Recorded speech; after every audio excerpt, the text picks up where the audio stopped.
So, you want to unlock your inner Furor Teutonicus, huh? Well, then you've come to the right place for your Germania Faction guide. And let's take a look at some of your units here as Germania. You've got some unique ones, such as Screeching Women. They have a unique ability of Screeching Dismays the enemy. That provides a morale penalty for nearby enemies, I believe. Berserkers. These are very powerful and very morale-heavy units. 16 morale. 19 melee attack, total defense 7. These are one of your best units, but they require a religious building to be built. Naked Fanatics, 10 morale, 13 melee attack, 5 charge, total defense of 7. Axemen, or you first start off with Spear Warband. Do not underestimate this unit. This is actually kind of overpowered because they can form a phalanx, and these are very good against cavalry because the very long spears allow them to remain in the fight longer than their 4 morale actually suggests, and their 9 melee attack of the spear fighting is very strong. With a charge of 5, I don't think they actually charge. These units, when in phalanx, don't actually charge, I don't think, but that doesn't matter. These units are still very good, and they have a total defense of 11.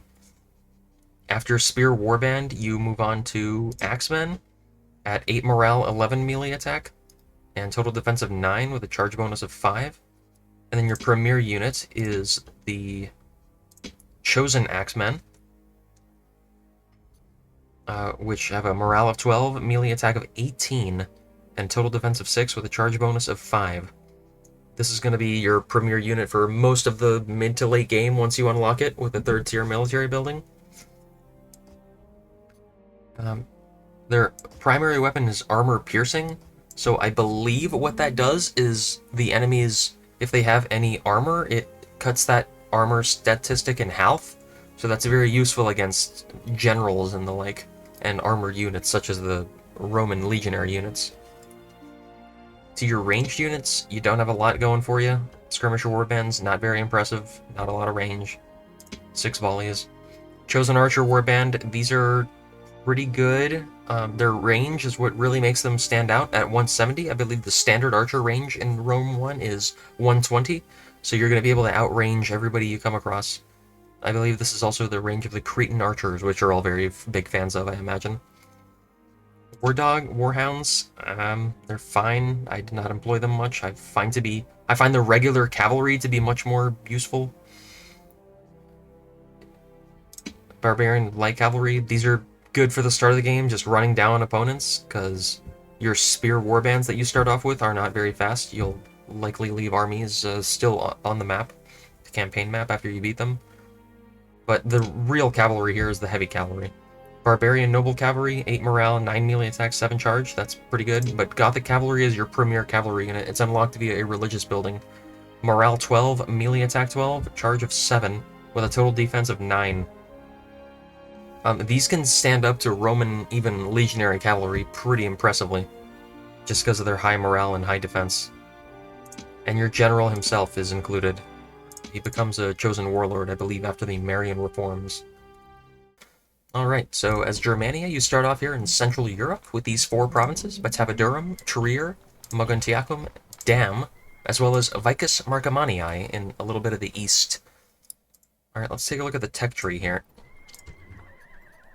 You can only ever grow your cities as barbarian culture to minor city at the largest, and that means you're going to be limited to just the Chosen Axemen as your premier melee unit, the Barbarian Noble Cavalry as your premier cavalry unit, and Chosen Archer Warbands as your premier ranged unit. You do not have access to artillery as Germania, for better or worse.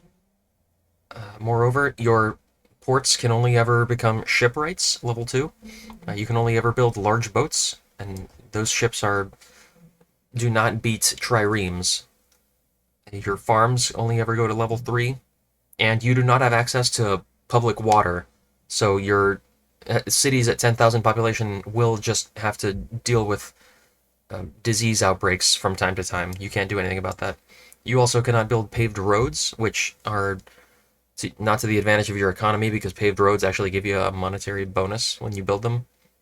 These dirt roads, I've found, only give you a movement bonus, and that's it.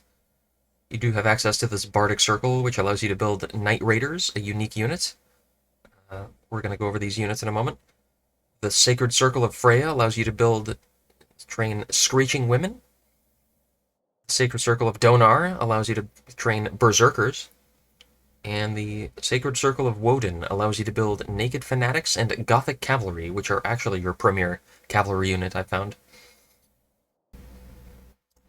Alright, let's go over your spawn and early game situation. You spawn with 5 provinces at Batavadurum, Dam, Trier, and Mogontiacum, as well as Vicus Marcomanni in the east over here. And you are surrounded by rebels to your north and northeast. And this, I believe, is also a rebel settlement to start off the game, as is Lovosike and Iubavum. And to your west are Gaul and the Britons. To start off the game, I would recommend you take the stack at or within Batavadurum and march it up north to Bordesholm and conquer that immediately. That should be doable given the stack you're given. And take the stack at Dam and Vicus Marcomanni and combine them to take Vicus Gothi. And that'll set you up for success to move from 5 provinces to 7 at the start of the campaign. I don't think it's worth your while to conquer Domus Dulcis Domus at the start of the campaign. It's a very poor settlement, and it'll get you a border with Scythia, which will be very difficult and inefficient to hold. As long as you do not share a border with Scythia, then they will not attack you from this direction. So that'll just buy you some time.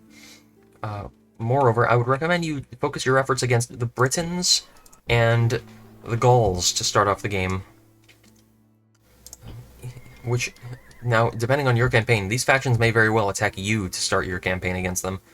But I would definitely consider conquering Samara Briva here first and foremost, to be at war with the Britons. And then move your way on to Gaul to conquer all of these Gallic settlements to establish a stronger economy in your European holdings. After that, the mid-game has officially begun. You can consider that as your foray into what is today Spain at Osca. In my campaign, the Julii had conquered these 4 coastal settlements of Spain's, and they were making large headway, and it pretty much depends on whenever you're ready to attack the Romans, do so as soon as you're ready, because once they grow powerful in Spain, they're going to have multiple stacks. They're going to be landing multiple stacks, more importantly, from their Italian holdings over here, and your navy is not going to be able to compete with theirs unless you just build and build and build, so you need more coastal settlements here. You're going to have just Massilia and Narbo Martius at the start of the campaign, so you need more settlements to actually build the navies to hold off the Romans here. And conquer Spain. There's a lot of resources and great cities out here to your advantage. All these cities are of the barbarian culture group, so you're not going to face any barbarian or any culture penalties, unless the Romans hold these cities for a very long time, in which case they will convert them to Roman culture, so you have to be quick on that. Moreover, in your mid-game, you may find yourself at war with Dacia to your east, who owns cities out here. Dacia is similarly a barbarian culture group, and by the time you get your 3rd tier military unit, the Chosen Axemen, you should be able to handle them quite well as archers. Also in the mid-game, you may find yourself at war with Scythia. They will come across these open plains in the east, and the most effective way to beat them is with your archers, which have a range of 170. Those are much more effective than charging into them with your spears, just because you're mostly on flat terrain out here, and they outrange you by a lot. Now, also in the mid-game, you may find the option to head down towards northern Italy and central Italy to finish off Gaul. I would recommend going through the Alps here just to conquer this choke point, and I would recommend conquering Mediolanium and then Patavium. You may even have an army from here which can go down from Iuvavum down to Patavium, which I would recommend. And that'll help you establish a strong base here. These cities are very good farming levels, so they'll have a lot of population for you to enslave back about your empire around Europe. And similarly for Patavium, this is a very fertile region at a base farming level of 7. So that's a lot of population to give back to your settlements around here. Also in the mid-game, the problem is, I would have said conquer Londinium as soon as you can, but these cities are very small, low population centers at the start of the game. You need them actually to be large towns in order to be able to unlock the port, which at least lets you build boats to actually land your troops at Londinium. It is unlikely that Gaul builds any ports out here for you in quick time for you to actually finish off the Britons.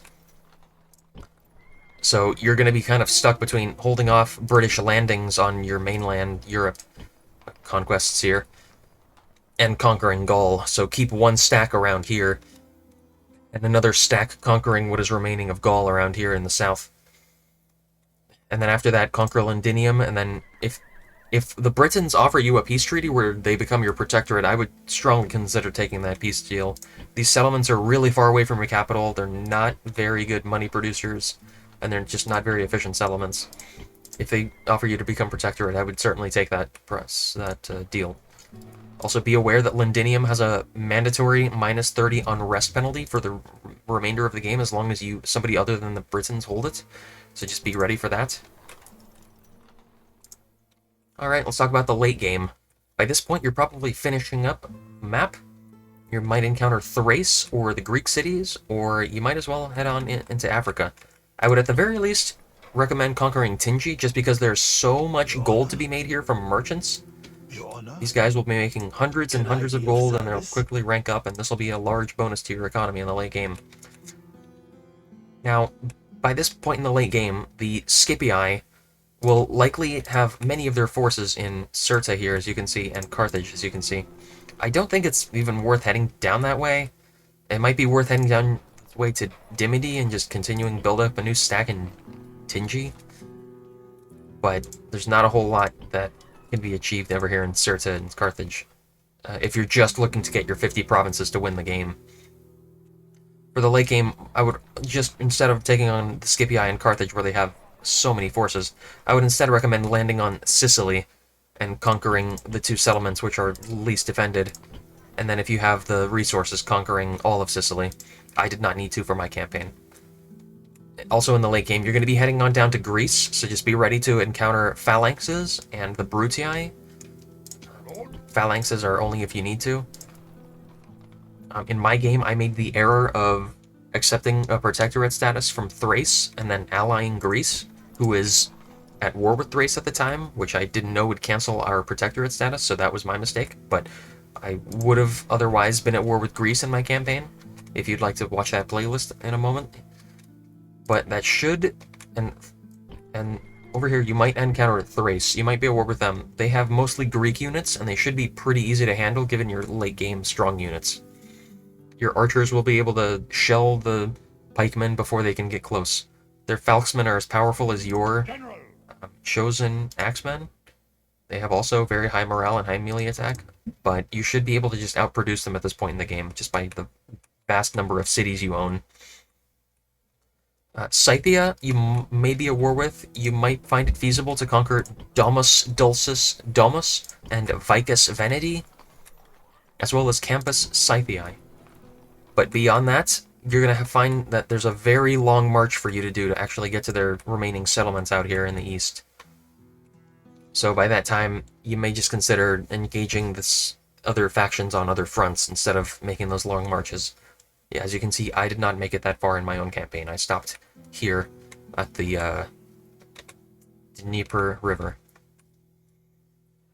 Alright, minor note, as the Germanic faction, your merchants will find there to be a lot of gold in these two provinces of Bordesholm, or the provinces of Tribus Saxonus and Locus Gothi. There's just a lot of money to be made here, and these provinces are also considered to be very far away from your empire.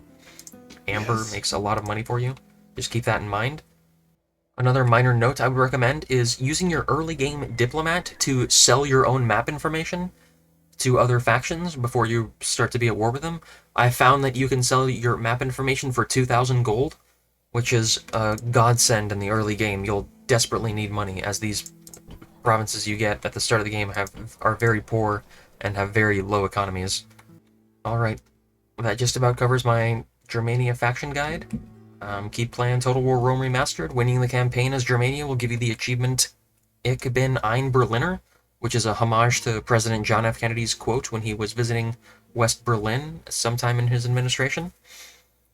And that about does it. Thank you for watching, everybody. Feel free to check out my playlist of Germania if you like this sort of content, and have a good day.